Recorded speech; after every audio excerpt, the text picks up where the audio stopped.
Indian school जायल नागौर की online classes में आपका हार्दिक स्वागत है। कक्षा 9वीं पास करके 10वीं में आने वाले सभी विद्यार्थियों का विद्यालय परिवार हार्दिक स्वागत करता है और आपके उज्जवल भविष्य की कामना करता है। मैं चरण सिंह गोदारा आज आपके लिए एक वीडियो लेकर आया हूं, जिसमें मैं आपको कक्षा 10वीं की सामाजिक विज्ञान के जो इतिहास संबंधी अध्याय हैं उनके बारे में बतलाऊंगा। कक्षा 10वीं की पुस्तक के पहले 4 अध्याय इतिहास से संबंधित हैं और मेन एग्जाम में उनसे संबंधित 20 अंक के प्रश्न पूछे जाते हैं। पहला जो लेसन है उस लेसन से 5 नंबर के, दूसरे वाले लेसन से भी 5 नंबर के प्रश्न आते हैं। तीसरा लेसन 6 अंक का है और चौथा लेसन 4 अंक का है। कुल मिलाकर 20 अंकों के प्रश्न बोर्ड एग्जाम में पूछे जाते हैं आपसे। इतिहास संबंधी जो प्रश्न आते हैं वो बड़े सरल होते हैं, बहुत ज्यादा कठिन नहीं होते। बहुत ज्यादा उनको आप बार बार रटते हो, रटना नहीं होता है, सिर्फ उनको समझना होता है। यदि आपको इतिहास का कालक्रम समझ में आ जाता है तो ये जो 20 अंक के प्रश्न होते हैं इनको आप बड़े ही आसानी से करके आ सकते हैं और बिल्कुल गणितीय तरीके से उसमें अंक आपको मिलते हैं। जिस प्रकार से गणित में आपके अंक नहीं काटे जाते हैं, कम से कम काटे जाते हैं, उसमें इतना सफाई का भी ध्यान नहीं रखा जाता है और पूरे अंक मिल जाते हैं। ठीक उसी प्रकार इतिहास के प्रश्न भी कुछ इसी प्रकार के हैं। यदि आप क्रमबद्ध तरीके से उनको करते हैं तो आपको अच्छे मार्क्स मिलते हैं। तो पहले अध्याय की जो शुरुआत है स्वर्णिम भारत, प्रारंभ से लेकर 1206 ईस्वी तक, उसकी शुरुआत करने से पहले मैं आपको बताऊंगा कि इतिहास क्या है, इतिहास को कितने भागों में बांट करके पढ़ा जाता है और फिर उसके बाद से हम शुरू करेंगे आपकी जो सिलेबस में दिया हुआ है।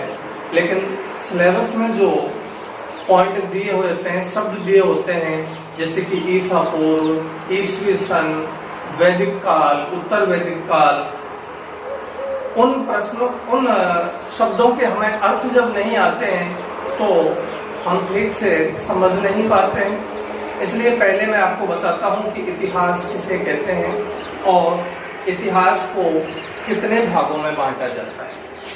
तो शुरू करते हैं। इतिहास क्या है? इतिहास इति प्लस है प्लस आज शब्दों से मिलकर बना है, जिसका अर्थ होता है कोई भी घटना निर्धारित रूप से घटित हुई है।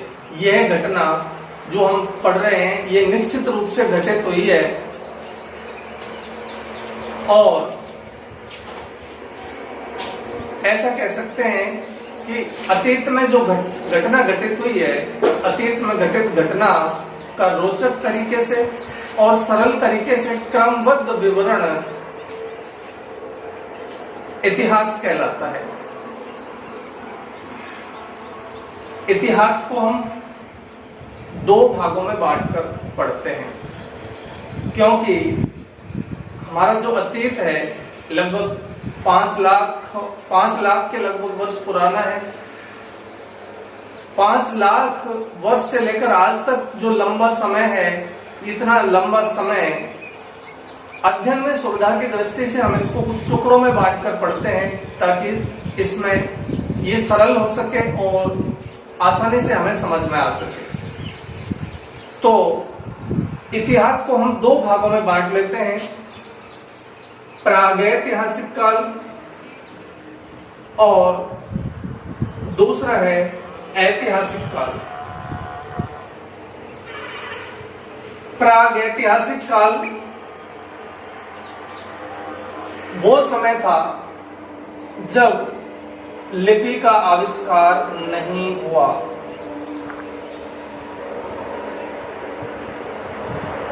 प्रागैतिहासिक काल वह समय था जब लिपि का आविष्कार नहीं हुआ था, अर्थात ऐसा काल, ऐसा समय जिसके बारे में कोई लिखित प्रमाण नहीं है, जिसके बारे में सिर्फ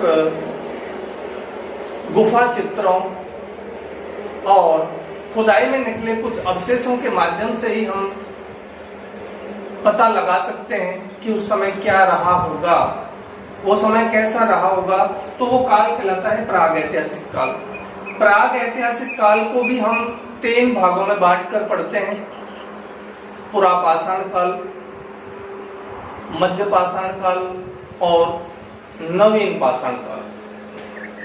हमारे ये सिलेबस में नहीं है, इसलिए इसको मैं शॉर्ट तरीके से बताता हूं, कम से कम शब्दों में बताता हूं आपको। पुरापाषाण काल आज से 5 लाख वर्ष से 50,000 वर्ष पूर्व के समय का विवरण है, जब मानव पूरी तरह से जंगली अवस्था में घूमता था, शिकार की तलाश में भटकता था, कोई उसका स्थायी निवास नहीं था, उसको कुछ भी ज्ञान नहीं था, एक प्रकार से वह पशुओं की भांति जीवन यापन करता था। दूसरा इसका काल है मध्य पाषाण काल। पाषाण इसके लिए इसलिए लगा हुआ है कि पत्थर का उपयोग करता था, पत्थर मार करके पशु का शिकार करता था, पत्थर के इसने औजार बनाए, पत्थर के इसने अपने साधन जुटाए, इसलिए इसको पाषाण काल नाम जुड़ा हुआ है। पुरापाषाण जब पत्थर का उपयोग नहीं इसने किया, फिर पत्थर का उपयोग करना शुरू कर दिया, तो इसलिए प्राग ऐतिहासिक काल में पाषाण का बहुत बड़ा योगदान है। तो मध्य पाषाण काल पहला तो हो गया पुरापाषाण काल, जो 5 लाख से 50,000 वर्ष पूर्व का घटनाक्रम है, और दूसरा है मध्य पाषाण काल। मध्य पाषाण काल 50,000 से लेकर के लगभग 30,000, आज से लगभग 30,000 वर्ष पूर्व का घटनाक्रम है, विवरण है, जिसको इतिहास में हम पढ़ते हैं। तीसरा है नवीन पाषाण काल। मध्य पाषाण काल में मानव ने कुछ जानवरों को पालतू बनाना शुरू किया होगा, और उसके अंतिम चरण में, मध्य पाषाण काल के अंतिम चरण में उसने पेड़ पौधों की छाल से, पत्तियों से अपने शरीर को ढकना शुरू किया, और माना जाता है कि उसका जीवन स्थायी होने लगा, परिवार बढ़ने लगा, उसकी संख्या बढ़ने लगी, तो उसको एक स्थायी जगह की जरूरत होने लगी और वो स्थायी रूप में बसने लगा, उसकी बस्तियों का विकास होने लगा। तीसरा जो है नवीन पाषाण काल, वो 30,000 साल से लेकर के और आज से लगभग 8-10 हजार वर्ष पूर्व का घटनाक्रम है। और इस काल में मानव ने समय के साथ जब उसका मानसिक विकास होने लगा, तो पहिए का आविष्कार कर लिया, आग जलाने का उसने तरीका निकाल लिया, और बहुत सारी ऐसी खोजें कर ली, लकड़ी के औजार, हड्डी के औजार, पत्थर के औजार उसने बनाने शुरू किए, और उसने अपना जीवन कुछ सुगम बना लिया।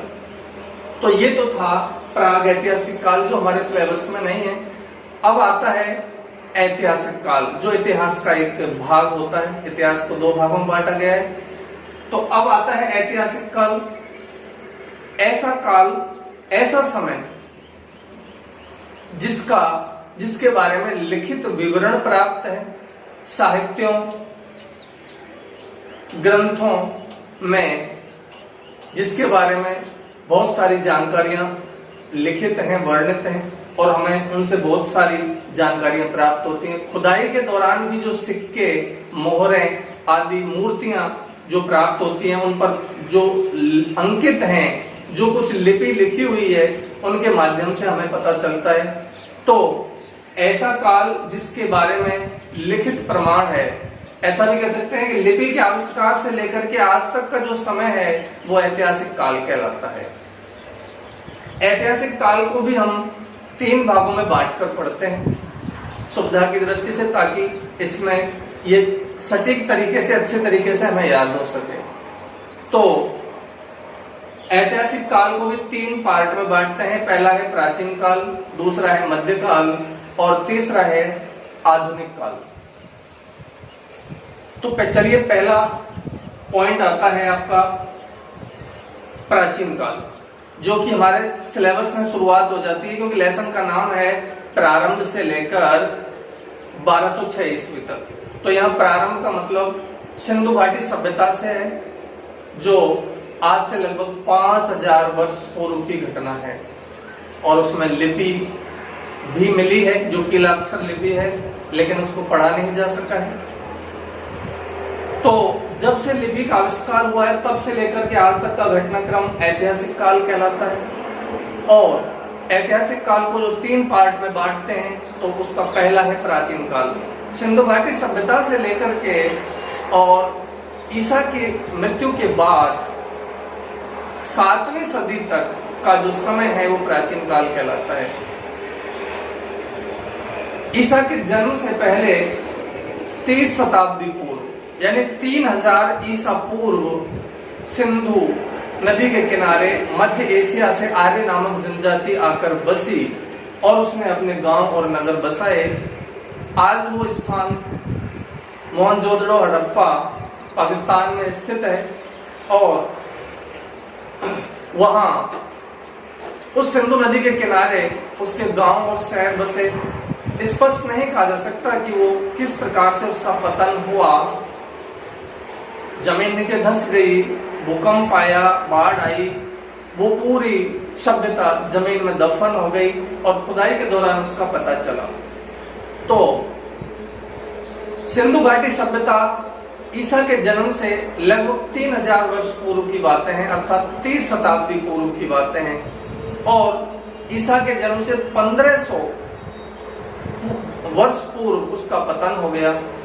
तो ऐसा लिख सकते हैं कि 3000 ईसा पूर्व से 1500 ईसा पूर्व के लगभग सिंधु घाटी सभ्यता विकसित हुई, फली फूली और उसका पतन हो गया। और उसके बाद ईसा के जन्म और मृत्यु के बाद 7वीं सदी तक ये सब जो समय है वो प्राचीन काल कहलाता है। तो 7वीं सदी, ईसा के बाद 7वीं सदी अर्थात 700 वर्ष, और ईसा के जन्म के पूर्व 30 शताब्दियां, तो 3000 वर्ष, तो लगभग 3700 वर्ष का जो समय है वो प्राचीन काल कहलाता है। उसके बाद दूसरा काल है मध्यकाल। मध्यकाल 7वीं शताब्दी के बाद, जब राजा हर्षवर्धन की मृत्यु हो जाती है और भारत में कोई चक्रवर्ती सम्राट हिंदू बचता नहीं है, उसके बाद पूरा भारत टुकड़े टुकड़े हो जाता है।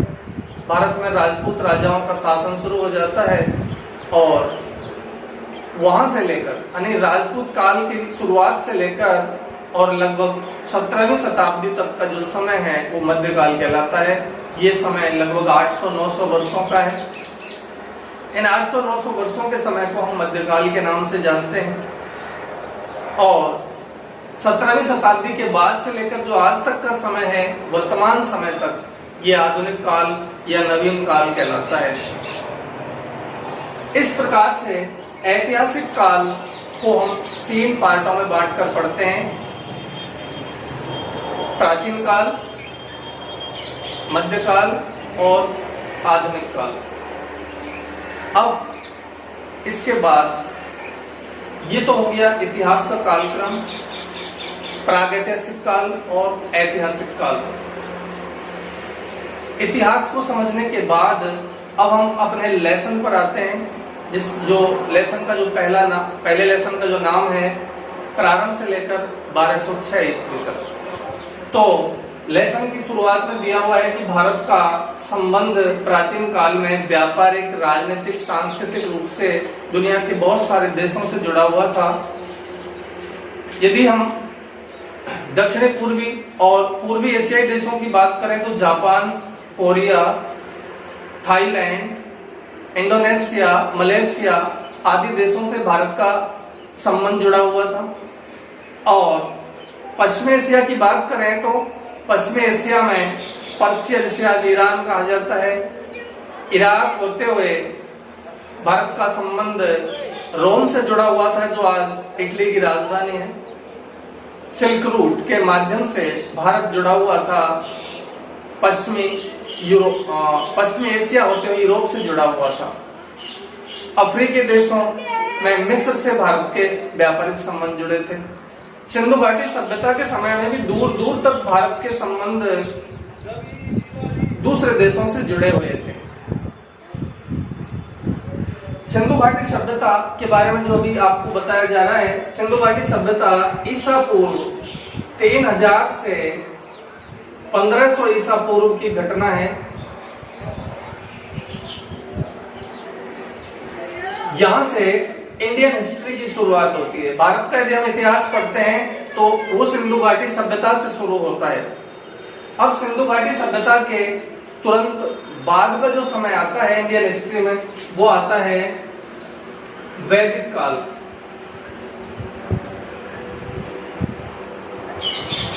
वैदिक काल ये वो समय था जिसमें हमारे वेद लिखे गए, 4 वेदों को लिखा गया, इसलिए इसको वैदिक काल नाम दिया गया। और ये समय था 1500 से 1000 ईसा पूर्व।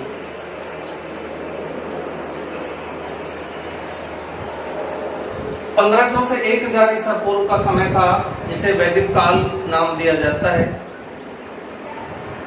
इन 500 वर्षों के बाद का जो समय है वो कहलाता है उत्तर वैदिक काल।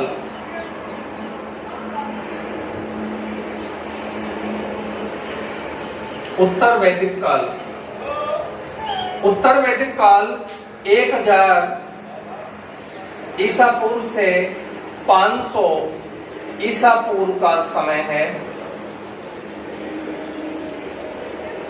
उत्तर वैदिक काल 1000 से 500 ईसा पूर्व का जो समय है, ये वो समय था जिसमें वेदों की भाषा को समझने के लिए पुराण, उपनिषद, आरण्यक, स्मृति आदि को लिखा गया। अर्थात वेदों की भाषा को सरल बनाने के लिए जो भी साहित्य लिखे गए वो उत्तर वैदिक काल में लिखे गए थे। तो इस प्रकार से ये इंडियन हिस्ट्री की शुरुआत सिंधु सभ्यता से होती है और ये कालक्रम उत्तर वैदिक काल तक आपके सिलेबस में नहीं है। उत्तर वैदिक काल के बाद का जो घटनाक्रम है, आपका जो सिलेबस शुरू होता है वो शुरू होता है जनपद काल से। 10वीं कक्षा की जो आपका पहला अध्याय है वो जनपद काल की शुरुआत से होता है। लेकिन इंडियन हिस्ट्री के इन 3 पॉइंट को आपको समझना जरूरी है, सिंधु सभ्यता, वैदिक काल और उत्तर वैदिक काल, क्योंकि लेसन के बीच बीच में और अगले जो लेसन आएंगे उनमें भी बीच बीच में इनका जिक्र आएगा आपके लिए। तो जनपद काल किसे कहा जाता है, ये बात मैं अगले वीडियो में बताऊंगा।